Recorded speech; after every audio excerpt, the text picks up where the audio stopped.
que seguimos. E olha só, vamos falar então com relação, estamos aqui já com o professor Matheus de Carvalho Hernandes. Os conflitos armados têm dominado as manchetes internacionais nos últimos anos. Teve a guerra entre Rússia e Ucrânia, que foi iniciada lá em 2022, estamos já em 2025. Segue, sem nenhuma previsão de fim. Mais recentemente, essa questão envolvendo o Oriente Médio, que preocupou, né, tensões ali no Oriente Médio, passou de confrontos entre Israel e o grupo Hamas para ataques direto entre Israel e Irã também. Infelizmente, né, foram interrompidos, pelo menos nesse instante, nesse momento, interrompidos. Diante desse cenário de instabilidade geopolítica, surgem muitas dúvidas, né, muitas dúvidas. O que está em jogo nessas guerras? Quais os impactos para a economia global?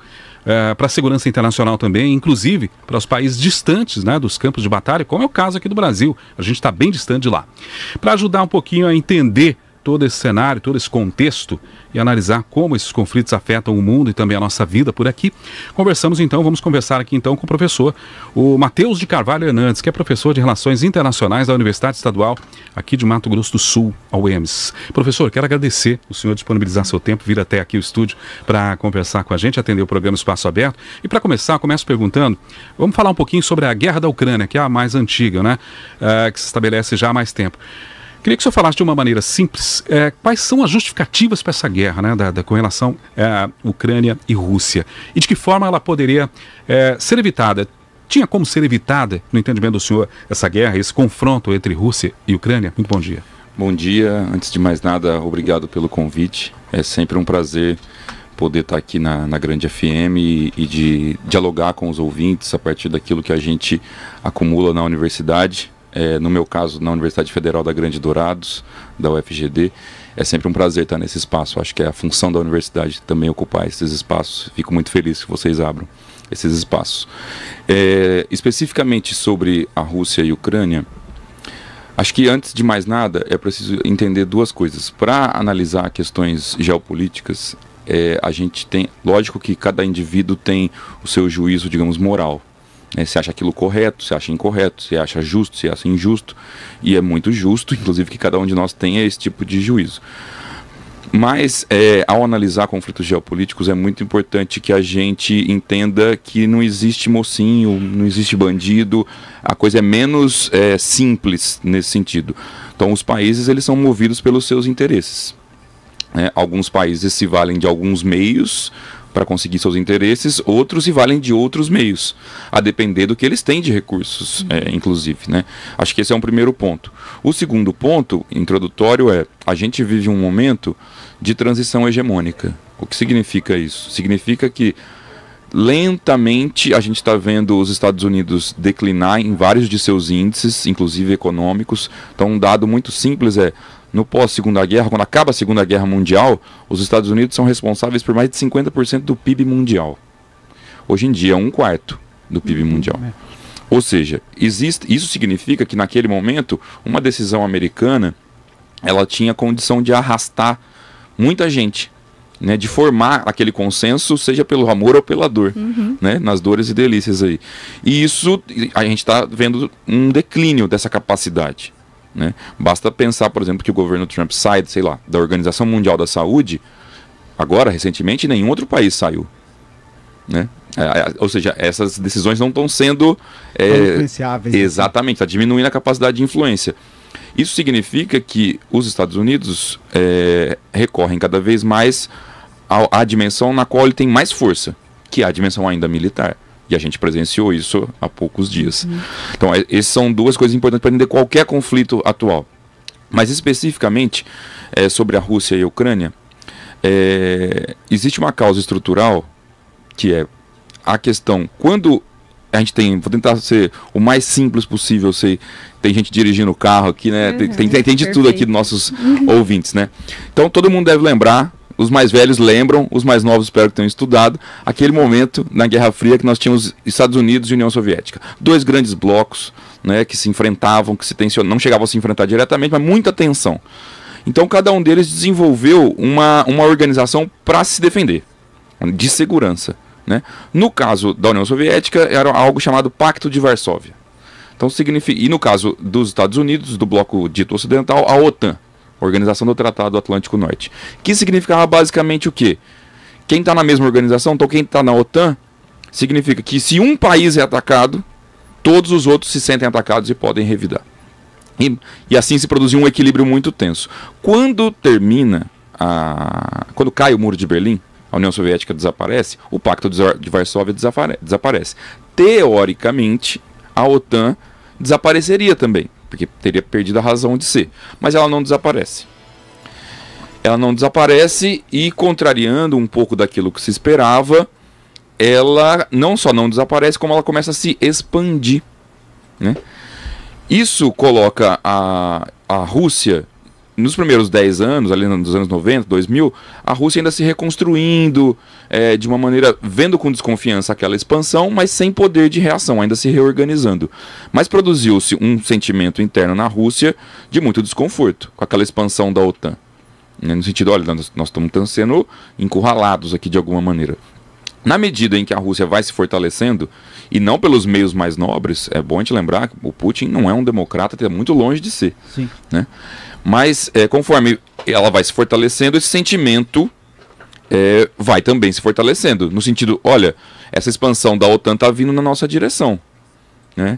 E conforme ela vai se expandindo para a Europa do Centro, né, a Europa Central, e caminhando para a Ucrânia, quem não estiver dirigindo pode ouvir a nossa fala aqui sempre olhando no mapa. Isso vai facilitar muito. No celular, eu que trabalho com isso, tem um mapa mundi do lado da minha mesa, porque isso facilita. Né? Conforme ela vai se expandindo e vai se aventando a possibilidade da Ucrânia entrar na OTAN, isso acende um alerta. Então, existe um sentimento nesse sentido. Claro que também existe todo um passado imperial russo que é muito lembrado, de uma grande nação. Né? Esse intervalo que a gente tem da Rússia nos anos 90, os mais velhos vão lembrar também do Boris Yeltsin dançando, tomando vodka, né, com o Bill Clinton. Aquilo é um pequeno intervalo na história da Rússia. Né? A Rússia sempre foi um país muito grande. Então, existe um consenso nacional interno de que a Rússia é grande. A Rússia é potência. E é uma potência nuclear, inclusive, herda todo o potencial da União Soviética. E com isso, então, você tem, fora da Rússia, de fato, populações que dialogam muito com o passado russo, com a cultura russa.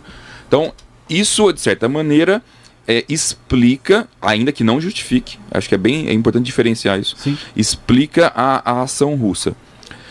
Por outro lado, não, como eu disse, não justifica, porque o que ocorreu e ocorre é uma invasão de um território soberano, Sim. que é o território ucraniano. E porque há também ali o medo de ambas as partes. Você tem do lado da Rússia dessa aproximação da OTAN e sobretudo do seu principal, entre aspas, inimigo, os Estados Unidos, que teria uma fronteira muito próxima, se estabelecendo a Ucrânia como parte da OTAN, e a própria Ucrânia também temendo, porque ao longo da história também ela foi sendo, ao longo do tempo, também perdendo seus espaços dentro da geopolítica e também da própria ação efetiva do país de forma soberana para a própria Rússia. Então, ambos os lados se sentiram ameaçados e foram buscando essas forças para se proteger, né, professor? Exatamente. E é muito boa essa sua fala, porque ela ilustra uma coisa que a gente está vivendo, Paulo, que é o que a gente chama de a crise do multilateralismo.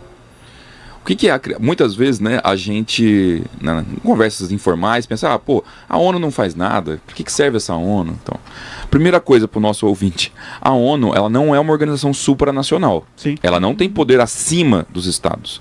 O que a ONU faz? E parece de pouco valor até que a gente entra num momento tenso. A ONU coloca todo mundo numa mesa para conversar, mediante as mesmas regras.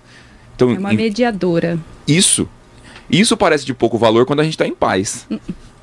Mas a gente está vendo agora, e isso é bastante triste, porque até mesmo as soluções de cessar-fogo, como a gente está vendo, ou outras, estão passando por mediadores por fora da ONU. A Turquia, os países do Golfo Pérsico estão ficando cada vez mais importantes nas mediações, o Catar. Sim. Claro que é melhor ter mediadores do que não ter mediadores, mas o lugar ideal é a ONU. Em que todo mundo teria fala, em que existe um secretariado que não é nacional de nenhum país, teoricamente não teria interesses diretos. Então, na medida em que as desconfianças mútuas se acirram e você não tem um lugar para discutir, debelar essas desconfianças diplomaticamente, o que a gente começa a assistir? Corrida armamentista. Né? Ou ataques mesmo, propriamente ditos. Então, acho que uma forma, respondendo a pergunta, de poderia ter sido evitado, era, claro, tratar esse conflito no seio da ONU antes dele ser um conflito, propriamente dito, mas isso é uma opinião, inclusive, de conservadores americanos, que a expansão da OTAN foi temerária, né, porque gerou essa desconfiança. Por outro lado, o ataque criminoso do Putin também saiu pela culatra, porque ele não resolveu a guerra rapidamente e a Finlândia entrou na OTAN. Então, ou seja, mais um país mais próximo ainda da Rússia, agora é parte da OTAN. Sim. Mas veja que a OTAN, em nenhum momento, Paulo, aprova a entrada da Ucrânia. O Zelensky quer muito. Então, a própria OTAN, que está aumentando o seu orçamento, ontem, né, na cúpula da OTAN, subiu para 5% do PIB de cada país. Isso é muito dinheiro. Muito dinheiro. Mas, ao mesmo tempo, não admite a entrada da Ucrânia ainda. Porque se ela entrar, aí a OTAN estaria, teoricamente, em guerra com a Rússia. Né? Exatamente. E tudo isso, claro, acho que foi muito claro com a questão das razões e formas como esse conflito se estabeleceu. E isso acaba impactando e gerando impacto em todo mundo, de uma maneira ou de outra, seja econômica, seja da questão da própria questão política em si, né? Só que a gente sentiu, assim, naquele primeiro momento, quando a guerra estoura, ali no começo dela, os impactos foram maiores, sobretudo na questão econômica, a questão do petróleo. Nós fomos atingidos aqui de uma forma muito severa, num curto espaço de tempo. Mas depois a gente vai tendo aquela percepção, parece que as coisas vão se arrumando, né, professor? Parece que as coisas vão se assentando, e hoje você tem um conflito bélico lá muito forte, ainda incisivo lá entre Rússia e Ucrânia, mas pra gente, por exemplo, a gente está sentindo menos esses impactos. Isso é natural de guerras que se prolongam por tempo, como a gente está vendo desse conflito lá? Essa é uma pergunta muito interessante, porque a gente pode pensar a partir de dois raciocínios. Um é como a guerra está se desenrolando efetivamente, na prática. O outro é a percepção que a gente tem da guerra, né? Então, sempre que surge uma nova guerra, a própria cobertura da mídia internacional é muito alta. Muito alta. Basta um exemplo muito bom para a gente ver agora, é como a mídia internacional estava cobrindo a questão da Palestina. Né? E, de repente, ao surgir o conflito com o Irã, diminuiu muito a cobertura, a faixa de Gaza. Só que durante esses 12 dias, quase 1.000 pessoas morreram na faixa de Gaza. Agora, com o cessar-fogo anunciado, a gente vai ver de novo um pouco a mídia internacional olhando para a faixa de Gaza. E conforme uma guerra se prolonga, ela deixa de ser uma novidade para o grande público, para a sociedade civil. A própria cobertura diminui um pouco, que produz a impressão, por exemplo, que a guerra da Rússia e a Ucrânia deu uma arrefecida. Mas basta você ir num noticiário especializado e você vai ver que a guerra está a todo vapor, né? Drones sendo muito utilizados. Então, acho que essa é uma questão. Guerras prolongadas tendem a perder a atenção. Né? Você tem uma guerra no Iêmen, a Síria, né, continua o caos. Né? Então, acho que essa é uma questão. A segunda questão é que a forma como a economia funciona, hoje, né, internacional, ela é muito interligada. Ela é muito interligada. Né? As cadeias globais de valor são muito interligadas. Qualquer produto complexo que a gente usa dificilmente é produzido apenas num país ou com os componentes de um país. Sim. Então, por um lado, quando surge um conflito, isso desorganiza. Sim. Né? Especialmente até de energia, para a gente mencionar petróleo, gás. Só que justamente por ser interligado, depois de um tempo, você consegue se readequar, usar outros canais. Então, isso é um pouco o que acontece. E o terceiro ponto é que nós estamos aqui em Dourados, no Mato Grosso do Sul. O Brasil, a gente olha a qualquer conflito de um ângulo muito privilegiado, extremamente privilegiado. Nós estamos num lugar do planeta que é uma zona desnuclearizada. A gente às vezes esquece disso, mas isso é de grande valor. O Brasil e a Argentina, por exemplo, tomaram a sábia opção diplomática de não ter bombas nucleares. Porque, via de regra, bombas nucleares são para evitar ataques, mas você aumenta a desconfiança do parceiro. Né? Então, se você olha hoje a nuclearização do mundo, o mapa, nós vivemos num lugar com nossos problemas, que nós sabemos bem, inclusive em matéria de segurança pública, mas não de segurança internacional. Talvez até os problemas de segurança pública vão se tornar um problema de segurança internacional, se a gente não se cuidar. Quem está na fronteira sabe bem disso. Então, o ângulo que a gente vê é muito privilegiado do ponto de vista geopolítico. Além disso, o Brasil, comparado com outros locais, ele é um pouco menos integrado nas cadeias globais de valor. Um pouco pela distância que nós estamos e um pouco por deficiências institucionais, econômicas que nós temos. E também por alguns recursos que nós temos. Né? A própria política de preço da Petrobras, que gera um colchão, faz a gente sentir demora mais para a gente sentir os efeitos e de maneira mais suave, digamos assim, se é possível dizer. Diferente da política de preço do petróleo nos Estados Unidos, que no outro dia já se sente de maneira muito forte. Por conta da dependência, né? Exatamente. Então, nesses momentos a gente vê a importância de ter algum grau de independência energética. Sim. Né? Então, o Brasil, se falava do fechamento do Estreito de Hormuz, né? Agora, sim, que é, para quem está olhando no mapa, aí quem tá dirigindo não pode olhar, hein? Mas quem não está dirigindo, se olhar no mapa, Paulo, é uma coisa de 30 quilômetros, uma coisa muito pequenininha entre o Golfo Pérsico e o Golfo de Omã. 30% do petróleo do mundo passa por lá. Mas o Brasil sentiria menos. Ele deixaria de sentir? Não deixaria. Porque, por exemplo, passa por ali a ureia. O Brasil compra ureia do Irã. E nós temos aqui, certamente, muitos ouvintes que trabalham no setor do agro e sabem bem para que serve a ureia, para fazer fertilizante. Foi um efeito que a gente sentiu na guerra da Ucrânia. Então, assim, tem reverberações aqui. Até para passar espaço para o Farias, para a Larissa também falar, até fechar essa questão da Ucrânia, a gente falou dessa questão de um período prolongado de guerra, o quanto a gente tem essa percepção de uma diminuição, mas para os países envolvidos, pelo contrário, quanto mais se prolongam a guerra, a gente está falando de questões econômicas, como o país consegue se sustentar, porque sanções são feitas para ambos, né, envolvidos nessa situação, e uma guerra lá não é barata, é uma guerra que custa bilhões de reais para ser mantidas. Então, os próprios países, quanto mais se demoram a guerra, também a tendência de uma destruição, seja econômica ou até territorial, é muito maior, né? Não, é muito maior. Se a gente olha pelo ângulo da população civil e da economia interna, digamos assim, o país que está vivendo a guerra é dramática a situação. Quanto mais uma guerra se prolonga, e isso também a gente tem um pouco de sorte, a gente está numa região que não tem guerra há muito tempo, então para a gente é menos palpável. Mas o que acontece durante uma guerra? Todo o esforço econômico de uma sociedade, ou quase tudo, ele se volta para a guerra. Então uma fábrica que produzia pneu, ele vai produzir pneu talvez para tanque, ou ele vai passar a produzir outra coisa. E aí muitos setores que dependem do país estar em paz param de funcionar. Então é uma desorganização num nível muito alto de abastecimento de alimentos, de energia elétrica, inclusive porque esses locais muitas vezes, desrespeitando até normativas internacionais humanitárias, são atacados, né? Então, fornecedores de energia, centro de produção de gás. Então, isso começa a afetar muito o país, inclusive politicamente, né? Se a guerra se prolonga no tempo, com sofrimento para a população civil, a liderança daquele país começa a ser muito pressionada internamente. Esse é um dos motivos pelos quais o Irã aceita esse cessar-fogo, por exemplo. E quando a gente traz isso para o Brasil, como o senhor mesmo falou, em termos econômicos, como o preço do combustível, a inflação e a exportação são afetados nesses casos? São afetados.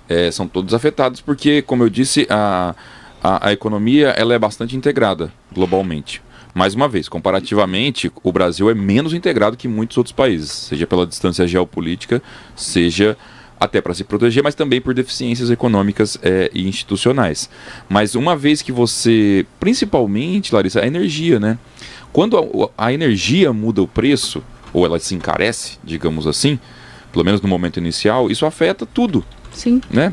Todos é só a gente pensar de maneira muito simples. Energia, entre outras coisas, é gasolina. Uhum. Gasolina é frete. Frete é preço do produto lá na gôndola do supermercado.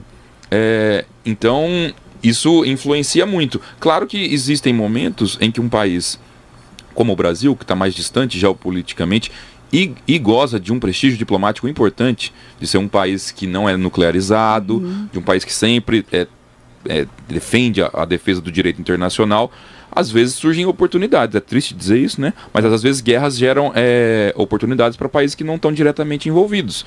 Então, na medida em que pode ter dificuldade de suprimento de alguma coisa, inclusive de soja, por exemplo, né? Ou de trigo, enfim, a gente viu isso com a Ucrânia, né? O Brasil, por vezes, pode ocupar alguns desses espaços, ainda que seja uma das maneiras mais tristes de ocupar espaço no comércio internacional, né?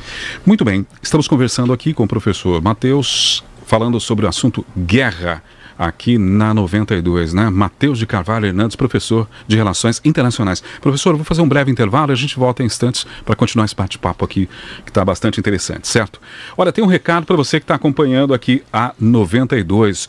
Olha, sabe aquela rua do seu bairro, onde você corta o cabelo, compra pão, conserta a sua bicicleta? Pois é, ela está ganhando vida nova com o movimento de rua do Sebrae. É hora de redescobrir a sua rua. de conviver, comprar e fortalecer quem está ali, não é? Todo dia. Apoiar o comércio local é fazer a economia girar e bem pertinho de você. Empreendedores, moradores, vizinhos, esse movimento é de todos. Vá para a rua, vá para o Sebrae. Movimento de Rua Sebrae. O empreendedorismo passa por aqui. Certo? Bom, nós temos um breve intervalo e voltamos então para esse bate-papo aqui com o professor. Voltamos já. Programa Espaço Aberto. Sua manhã com mais informações. Grande FM Dourados. Os estoques de sangue estão baixos, cirurgias são adiadas, pacientes esperam. Cada dia sem doação, uma vida em risco. Se você pode doar, não espere mais. Falta sangue, falta você. Doe agora. Conemang informa a hora certa. 10h42. Conemang Conexões e Mangueiras Hidráulicas, Industrial, Agrícolas e Automotiva. Melhor preço e qualidade. Conemang, Rua Aquidauana 190. Fone 3424-5232, Dourados. A Grande FM comemora 45 anos de história, tradição e conexão com você. Sempre inovando em tecnologia. Temos mais uma novidade: o nosso aplicativo para Smart TVs Samsung. Baixe agora e navegue por todos os nossos conteúdos. Uma nova maneira de viver a experiência na 92,1 e mergulhar na diversidade de informações pela sua TV Smart Samsung. Grande FM, com você, onde você estiver. Comprou na Riviera Nissan. Lote exclusivo com ofertas imperdíveis, apenas enquanto durar o estoque. Nissan Kicks Play Sense automático, com multimídia e câmera de ré, de 129.690 por 119.990. Mais taxa 0% e bônus na avaliação do seu usado na troca. Isso mesmo, descontaço mais taxa 0% e bônus no seu usado. Nissan Versa Sense completo automático, com multimídia, a partir de 114.990. Só na Riviera Nissan. Consulte condições. Desacelere, seu bem maior é a vida. De segunda a sexta, estou com vocês aqui na Grande FM, no Espaço Aberto, levando os bastidores da capital do país, o comentário e a interpretação dos fatos do Brasil e do mundo. De Brasília, Alexandre Garcia. Expresso Dourados, Campo Grande, informa a hora certa. 10h44. Passageiros e encomendas entre Dourados e Campo Grande. Embarque em Dourados no seu endereço, às 6h30, 13h30 e 17 horas. Saída de Campo Grande, às 7h30, 14 horas e 20h30 horas. Agende 99884-5633. Deputado Renato Câmara informa a temperatura. 24 graus. Estamos no mês do Junho Prata, o mês que é dedicado por lei ao cuidado e à dignidade da pessoa idosa. Acredito que vale a pena trabalhar por esta causa na Assembleia Legislativa. Um forte abraço a todos. É hoje o dia imbatível Açaí Atacadista. O dia inteiro de muito preço baixo para você encher o carrinho e economizar no atacado e no varejo. E com muita facilidade de pagamento. Dia imbatível Açaí Atacadista. É hoje. Corra e aproveite. Demap Pneus informa a hora certa. 10h45. Demap Pneus, linha completa de pneus Bridgestone e Firestone para todos os veículos com garantia nacional. Pneus em até 10 pagamentos. Marcelino Pires 3355-3424-0404. Bom dia, 92 FM. De volta, aqui na 92, de volta com o bate-papo, a conversa com o professor Matheus de Carvalho Hernandes, professor de Relações Internacionais, aqui com a gente. O professor, eu estava assistindo outro dia um especialista falando com relação ao ataque que que Israel fez para cima do Irã, que teria sido um ataque muito preciso. Ele descreveu como algo fenomenal, fantástico, que será comparado aí na história da humanidade, seria muito cirúrgico com relação a todos os outros eventos que já aconteceram, porque eles conseguiram eliminar cientistas, chefes ali do próprio governo do Irã, autoridades, né, da guerra, e os alvos foram muito precisos, né, alguns mísseis inclusive entrando dentro do apartamento onde estava a pessoa que eles queriam atingir, sem muito impacto na população, nos civis, né? Foi de fato isso tudo? Foi uma operação? Porque me parece que essa operação de Israel contra o Irã, ela vinha sendo estudada através da inteligência já há um largo tempo, há um bom tempo, e o desfecho foi agora. Foi tudo isso, de fato? Foi realmente uma ação cirúrgica de Israel para cima do Irã? Maria, obrigado pela pergunta. De fato, é bom para o ouvinte saiba que as Forças Armadas de Israel e a inteligência de Israel estão entre as mais poderosas do planeta. O que não se vê na guerra da Ucrânia, né? A Rússia não teve essa inteligência toda quando entrou na Ucrânia. Né? E um dos motivos, é de fato o acúmulo militar, tecnológico que Israel tem, né, em si.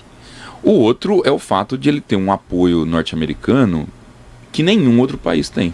Então, para vocês terem ideia, que eu não vou lembrar de cabeça o número aqui agora para falar, mas em 2 ou 3 dias durante o conflito agora contra o Hamas, o que os Estados Unidos apoiaram Israel é maior que o que ele fez em todo o período à Ucrânia.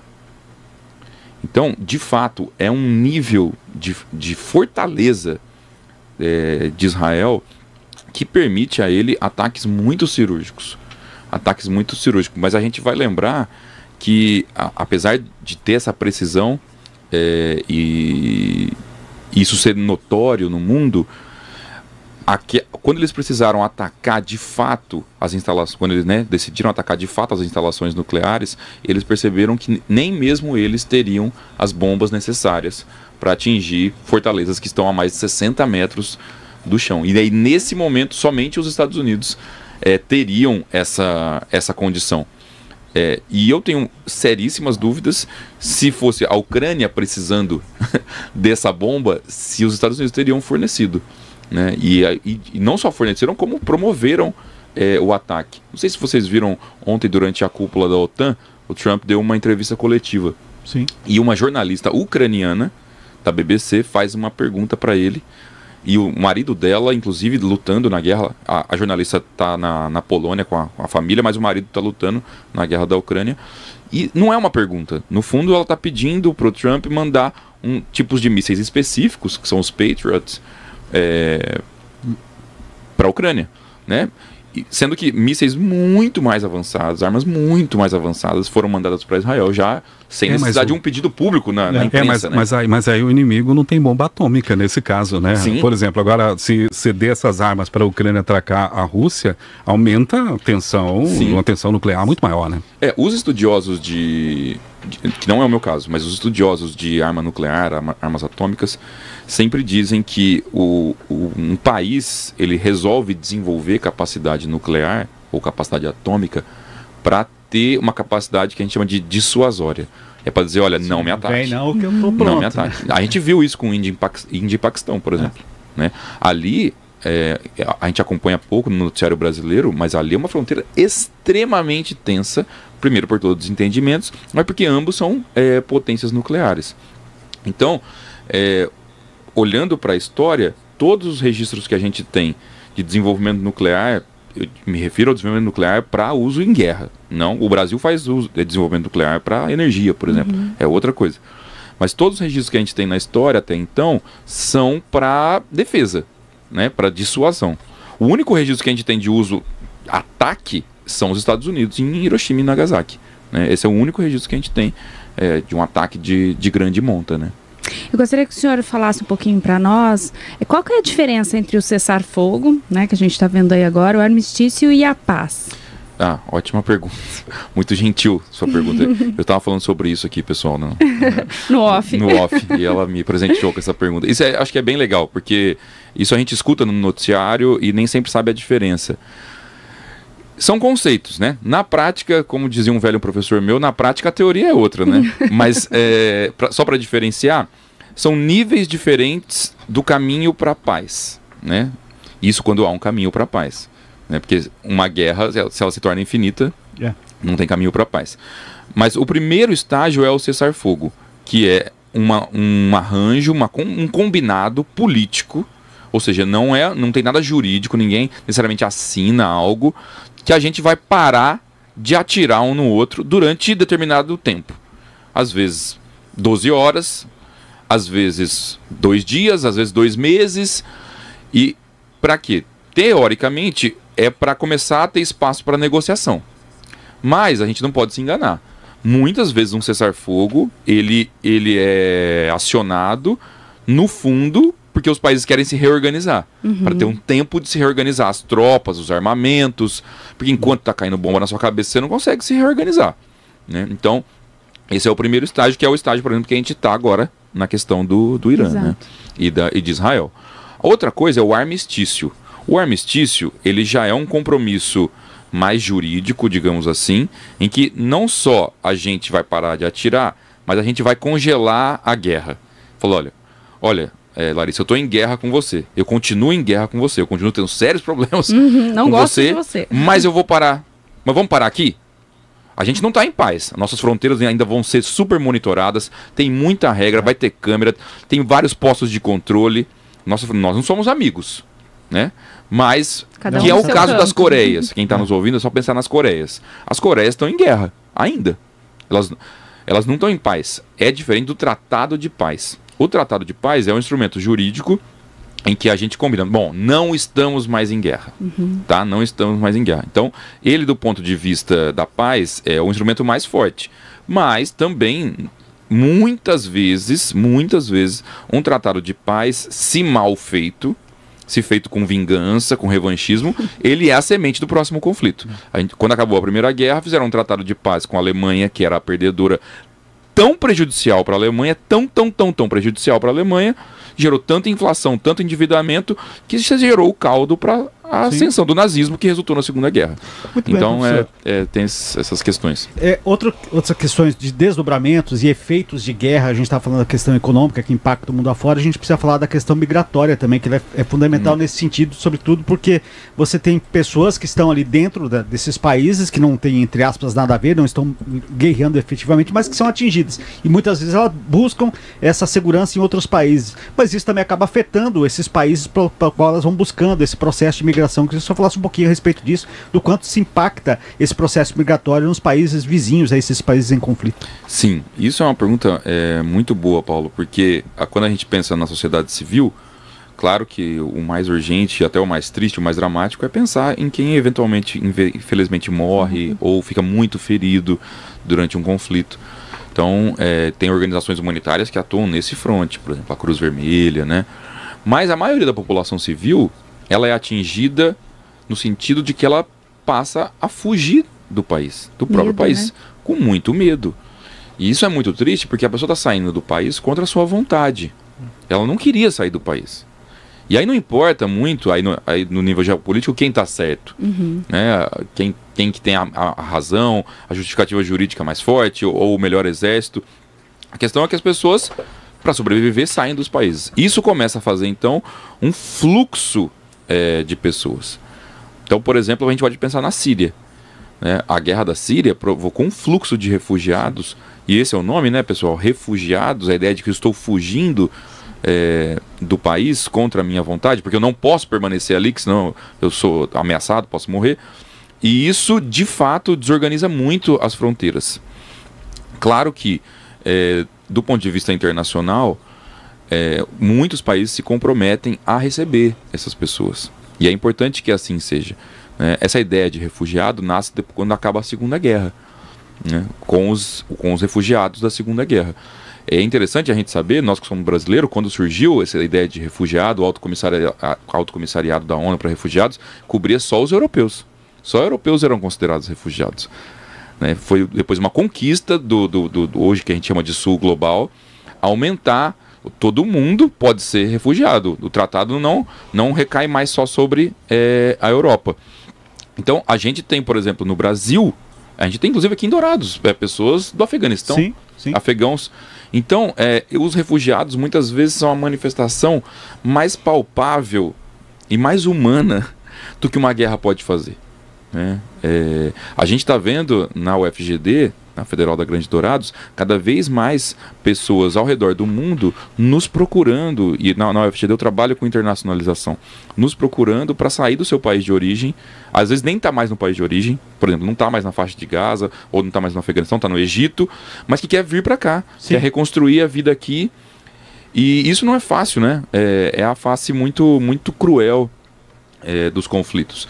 E um efeito que acaba acontecendo, que infelizmente é muito comum na Europa, nos Estados Unidos, a gente está vendo agora, é que com cada vez mais gente entrando naquele país, começa a se produzir naquele país xenofobia. Uma recusa ou um preconceito, uma indisposição com aquelas pessoas. E aí você tem novas camadas de violação. Então, em vez de ter políticas públicas de acolhimento, você começa a ter fechamento de fronteiras, dificuldade por obtenção de visto. A gente está vendo tudo isso agora, não preciso dar mais exemplos para vocês, né? Recentemente não, né? Nós acabamos de ver aí meio que essa trégua, né? Entre Irã e Iraque. Os dois, inclusive, estão... Aliás, Irã e Israel. Os dois, inclusive, estão dizendo que ganharam o conflito, ganharam, né? O Irã está batendo no pé lá que ele esmagou Israel e tudo mais. O senhor vê esses conflitos, bom, ali arrefeceu, o senhor vê a possibilidade de ocorrer uma guerra mundial? Um conflito como esse poderia desencadear uma guerra mundial? Primeiro, obrigado pela pergunta, Farei, e obrigado por ter mencionado o termo trégua, que era uma palavra que eu estava tentando lembrar para falar para o nosso ouvinte aqui, né? Que cessar fogo é trégua. E todo mundo entende a palavra trégua. Né? Quem tem irmão, quem é casado, quem é parente, todo mundo entende a palavra trégua. Então esse cessar fogo é a trégua. Né? Olha, existe sempre a possibilidade, porque não existe um conceito assim, muito claro do que é a guerra mundial. Verdade seja dita, a gente tende a chamar a guerra mundial quando ela acontece perto da Europa. Né? Mas o que acontece na definição conceitual, é quando grandes potências começam a ser arrastadas para dentro do conflito ou protagonizar o conflito, e grandes potências se colocando em lados diferentes do conflito. Né? Então, pode acontecer?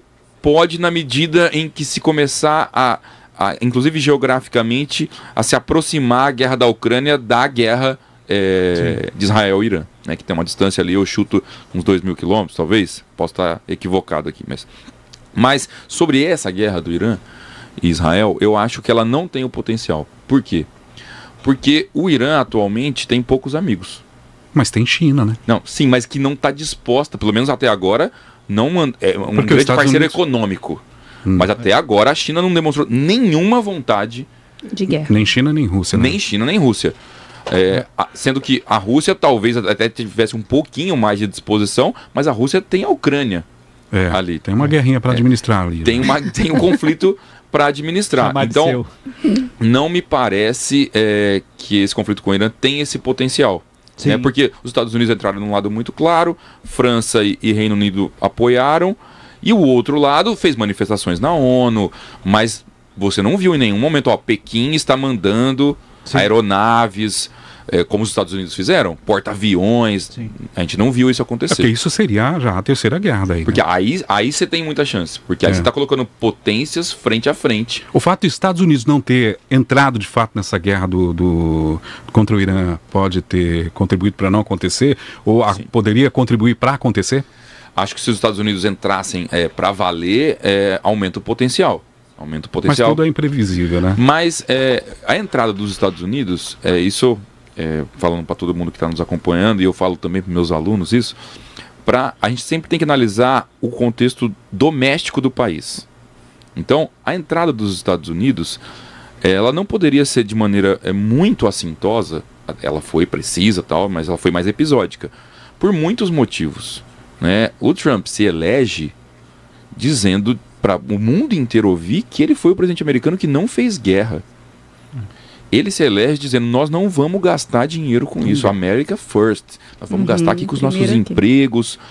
Então, ele tem uma base do eleitorado muito forte dele que não vê com bons olhos isso, e dentro do próprio Partido Republicano, que ele acabou tomando o Partido Republicano, mas tem uma ala do Partido Republicano que é chamada de isolacionista, que é a ideia de que, olha, nós não temos que ficar nos metendo em conflitos ao redor do mundo, a gente tem que cuidar aqui dos Estados Unidos, que é muito diferente da postura dos democratas, que tendem a ser muito mais bélicos. Claro que o governo tem analistas americanos que estão dizendo que se o Trump entrasse para valer, ele estaria um pouco na trilha do Bush. O Bush era um republicano, não era um democrata, mas que se enveredou por conflitos depois do 11 de setembro. E existe um cansaço na sociedade americana, depois do Afeganistão, depois do Iraque, que são muitos gastos muitas vidas perdidas, e a gente está vendo o Afeganistão. Os Estados Unidos ficaram não resolve nada, né? 20 anos lá para tirar o Talibã. Aí eles saíram e o Talibã reassumiu. Então, assim, isso tem a ver até com a postura diante do Irã, essa questão da mudança do regime, né? Que você falou, mudar o regime. Primeiro, assim, mudar o regime de um país por atividade externa é dificílimo. Dificílimo, os Estados Unidos têm alguma expertise. Ainda mais quando envolve que é uma teocracia, né? Uma teocracia. Mas vamos pensar que, inclusive, o regime iraniano está muito pressionado. O regime iraniano tem poucos amigos comparativamente hoje em dia. Não tem mais a Síria, a Rússia está com a guerra da Ucrânia. O Brasil é amiguinho do Irã? Não dá para dizer. O Brasil jamais mandaria qualquer ajuda militar para um conflito.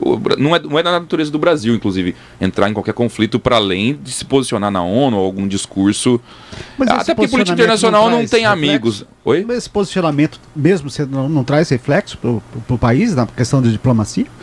Eu acho que, respondendo no caso do Brasil especificamente, o que o Brasil faz historicamente? Desde a gente completou, 200 anos de relações diplomáticas com a França, esse ano é 130 anos de relação diplomática com o Japão. Então, o Brasil, ele é muito... a gente às vezes não tem clareza do capital político-diplomático que o Brasil tem. Assim, o Brasil é muito respeitado no mundo pelo acúmulo da sua política externa. Por vários motivos. A gente esquece desses dados. O Brasil está no top 10 de território do mundo. Top 10 de população no mundo. Top 10 de PIB no mundo. Então, assim, o Brasil não é qualquer coisa. Por outro lado, o Brasil ainda, pelo menos ainda, não é uma grande potência nesses mesmos moldes. Mas como o Brasil escolheu se notabilizar como uma potência média que não é militar, então o que sobrou para o Brasil, né, como recurso de poder? Sobrou um que a gente está vendo agora com muita força, que é a questão ambiental. O Brasil é uma potência verde. O Brasil é incontornável nessa pauta. Mas o Brasil é muito respeitado por justamente ter esse diálogo universalista. Eu já fiz muita pesquisa em Nova York, em Genebra. O Brasil é muito respeitado por ser um país que aceita conversar.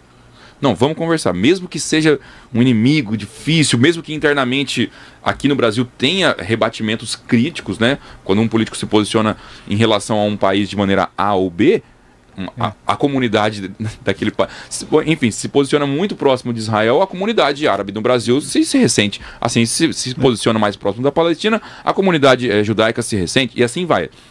Mas o cálculo que é feito na política externa o Brasil, ele quer sempre ser um interlocutor confiável. Né? Então, essas declarações, às vezes a gente lê internamente, parecem meio contraditórias. Por que o Brasil está falando isso? Por que ou está se posicionando dessa maneira? Agora todo mundo tem celular na mão, né? Basta olhar ali a nota que o Itamaraty fez em relação aos ataques de ao Irã. Você vai ver que é um pouco isso. Assim, o Brasil tem sempre uma tônica de, olha, isso é uma violação ao direito internacional. É preciso respeitar as regras. Se a gente continuar assim, se não voltar para a diplomacia, a gente...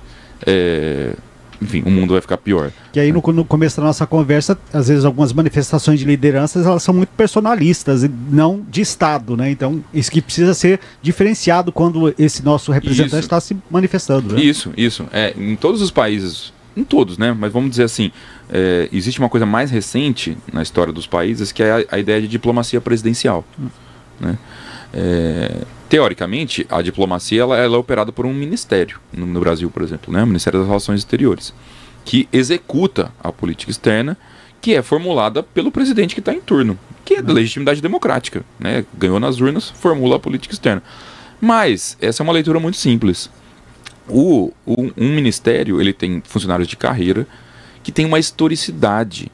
Aquilo tem um acúmulo diplomático. Quem cuida, digamos assim, do acúmulo desse capital diplomático, para que o país seja sempre visto daquela maneira, tem uma identidade benéfica no mundo, é o ministério, né? São os diplomatas. Então, isso no mundo diplomático, até as declarações presidenciais, elas geram muito fervor, mas elas logo se esvaem. Porque os outros corpos diplomáticos sabem... que aquele corpo diplomático do Brasil tem tal posicionamento. Então, eu sempre digo para meus alunos, olha, o presidente falou tal coisa, o presidente A ou B, mas olha lá na ONU, lá na Assembleia Geral, na hora de votar, como é que foi como é que ele votou? Na hora de falar sério, né? Na hora de se posicionar, como vai enviar armas. Ele enviou Ele enviou, vocês devem lembrar que teve um tempo atrás, teve um pedido da Alemanha para o Brasil para enviar armas para a Ucrânia. Sim. O Brasil falou, não. Uma coisa é uma coisa, outra coisa é outra coisa, né? O Brasil e eu respeito muito essa tradição brasileira. Sim. Eu acho que a gente de fato é visto como um país pacífico. E isso é muito bom para os nossos negócios econômicos, inclusive. O Brasil, apesar dos problemas que a gente tem aqui, ele consegue abrir fronteiras comerciais com alguma facilidade quando a coisa está mais estável aqui dentro, porque nós não temos essas grandes dissidências, né? Professor, o papo com o senhor flui muito e se a gente fosse continuar, a gente ia até o final do programa, mas infelizmente os nossos compromissos aqui nos impedem de continuar. Quero agradecer o senhor ter vindo até aqui à rádio, tenho certeza que o ouvinte também ficou satisfeito. Espero poder contar novamente com a presença do senhor aqui. Muito obrigado. Se tiver algo mais que o senhor queira acrescentar, pode ficar à vontade. Não, primeiro, agradecer demais pelo convite, Faria, Paulo, Larissa. Eu acho que, só para reafirmar, eu acho que essa é uma das coisas mais importantes que a universidade pode fazer. E eu faço com muito prazer, muito gosto. Tento falar da maneira mais acessível possível. O professor, às vezes, é viciado em falar de maneira difícil, né?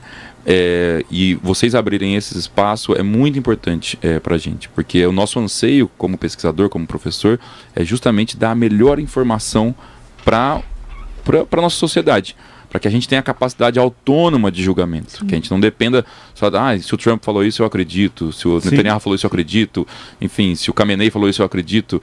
Então dar essa densidade. Eu fico muito feliz de poder contribuir nesse sentido. Você está arrumando um problema, a gente vai incomodar o senhor. Bastante.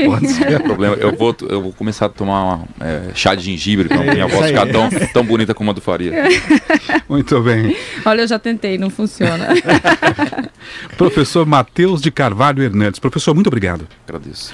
Olha, temos